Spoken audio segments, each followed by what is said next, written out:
هاي هاي، ازيكم؟ عاملين ايه؟ يا رب تكونوا بألف خير. ويلكم باك تو ماي تشانل. فيديو النهارده هنتكلم عن شويه حاجات لما عملتها وطبقتها في حياتي حسيت ان حياتي اهدى، ابسط، اروق. حسيت ان انا ما بقتش فعلا مؤخرا عندي قلق كتير او بجري ورا نفسي. فالحاجات دي فعلا يعني حاسه ان هي اثرت في حياتي. طبعا لسه ستيل ان انا لسه بشتغل عليها، فحبيت اشارك معاكم شويه نقط منهم. ويلا بينا نبدأ الفيديو. اول حاجه، اي حد عارفني عارف ان انا بحب اشتري حاجات كتير يعني باختلافها، سواء لبس او ميك اب او سكين كير. كنت فاكره ان انا مثلا يعني لو دخلت طلبت اوردر مثلا لبس يبقى انا كده هبقى سعيده.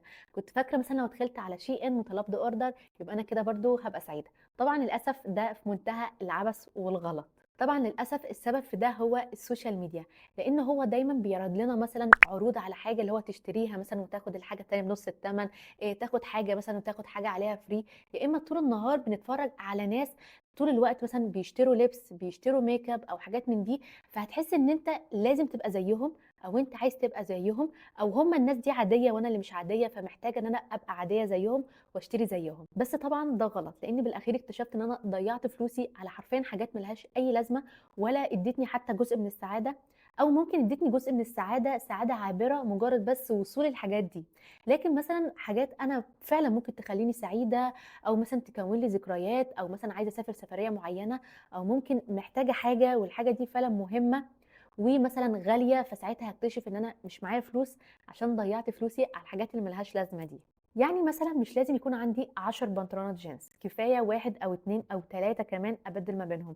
مش لازم مثلا يكون عندي اربعه او خمسه مثلا غسول للوش، لا كفايه واحد او اتنين بس، يعني كمان اتنين يكون كتير، بس هنقول مثلا واحد او اتنين. برضو هرجع واقول للاسف ان السبب في ده هو السوشيال ميديا.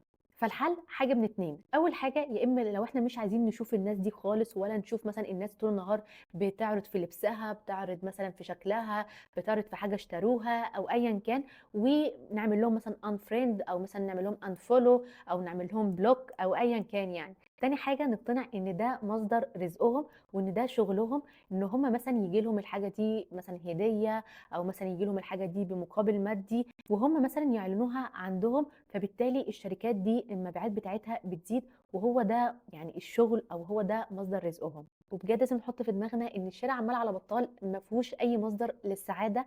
وممكن يكون مصدر السعاده دي برضو فلوس بنصرفها، بس مثلا على فسحه، على خروجه، على سفريه هتخلينا فعلا ناس سعيده، مش مجرد مثلا بلوزه انا اشتريتها او اي حاجه انا اشتريتها ملهاش لازمه ومش هحتاجها، وفلوس بتتصرف عمال على بطال وخلاص. تاني حاجة ان الوقت اتأخر ان انا اعمل اي حاجة نفسي فيها او عايزاها. لما بفضل افكر في كده ما بيحصليش اي حاجة غير ان انا ببقى ندمانة ونفسيتي متأثرة، ومفيش اي تقدم في حياتي، بالعكس برجع لورا خطوات اكتر. ومهما الوقت بيعدي مفيش اي حاجة بتحصل غير اني بفضل ندمانة ومتضايقة وزعلانة ونفسيتي متأثرة. فالحل ايه؟ الحل ان انا اقتنعت ان انا طول ما ربنا مديني العمر ومديني الصحة اقدر ان انا اقوم اعمل الحاجة اللي فاتتني عادي جدا.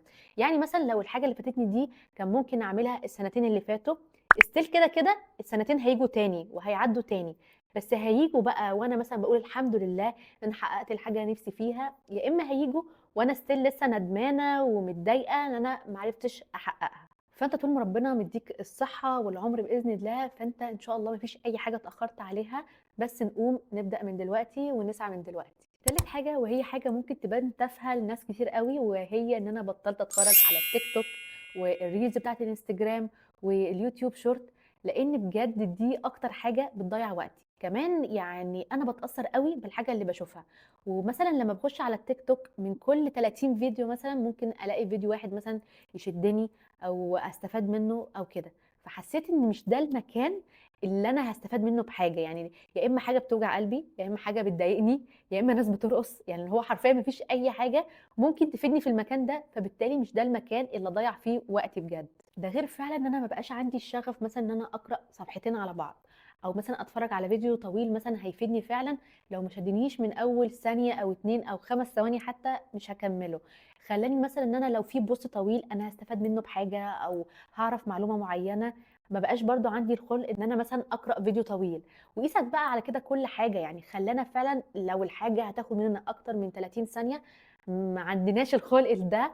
مش عايزين نفكر، مش عايزين مثلًا نركّز، مش عايزين مثلًا أي حاجة كده يعني يكون فيها انتباه أو يكون فيها حاجة هتشغِل تفكيرنا ولو جزء يعني بسيط، فبجد يعني applications بتقتلنا بالبطيء بجد، فالأحسن إن إحنا يا إما نمسحها خالص، يا إما مثلًا إن إحنا نحدد وقت في اليوم إحنا هنتفرّج فيها مثلًا على التيك توك وبعد كده نقفله وما نفتحوش تاني باقي اليوم. رابع حاجة، عايز تموّت نَفْسك بالبطيء، قارن نَفْسك بحد، بجد بطّل تقارن نَفْسك بحد، لإن أنت مثلًا لو قارنت نَفْسك بحد مثلًا قريب منّك أو كده، فهو أكيد في حاجات هو بيمُر بيها أنت ما تقدرش تستحملها، وخصوصًا بقى لو قارنت نَفْسك بالناس بتوع السوشيال ميديا، الناس اللي ما بتصدّرش في حياتها إلا الجزء الحلو بس، يعني سفرية حلوة، خروجة حلوة، لبس حلو، أكلة حلوة، وأنت مثلًا جيت قارنت حياتك الطبيعية اللي فيها الحلو والوِحِش بحياتهم الحلوة بس، فأنت كده حرفيًا كإنّك بتقارن نَفْسك بوَهْم. حرفيًا لو الناس دي طلّعت جزء بسيط جدًا من حياتهم السيئة أو الجانب السيء من حياتهم، أنت أساسًا مش هتتابعهم، لإن أنت أقل حاجة هتقولها يعني أنا هاتابع ناس بتضايقني ليه أو بتحُط لي طاقة سلبية ليه أو كده، لأ كفاية اللي عندي أنا مش هاتابعهم.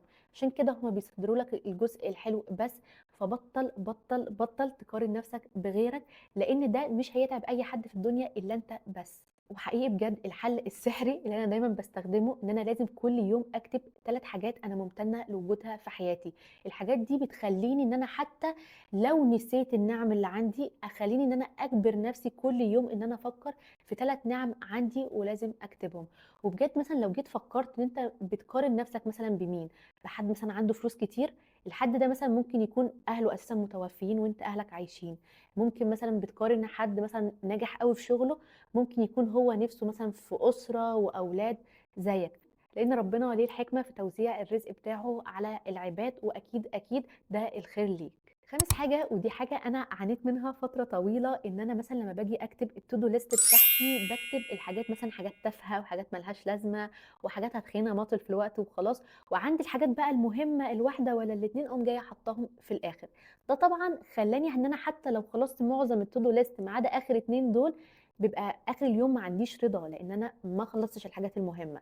لكن لمّا تيجي تكتب الTo do list المفروض إن أنت تكتب الحاجة المهمة أو الحاجتين مثلًا المهمين في اليوم أول حاجة، تبدأ بيهم وتخلّصهم، وبعد كده تشوف باقي الTo do list. لو أنت مثلًا جيت آخر اليوم وأنت ما خلّصتش أي حاجة من الTo do list إلا أول حاجتين مثلًا مهمين، هتلاقي نفسك عندك رضا عن يومك إن أنت خلّصت فيه الحاجات المهمة. وبس كده لحد هنا خلص فيديو النهارده، أتمنى يكون عجبكم واستفدتوا منه، ما تنسوش تعملوا لايك للفيديو، سبسكرايب للقناة، لحد ما أشوفكم الفيديو الجاي كونوا بخير وإلى اللقاء.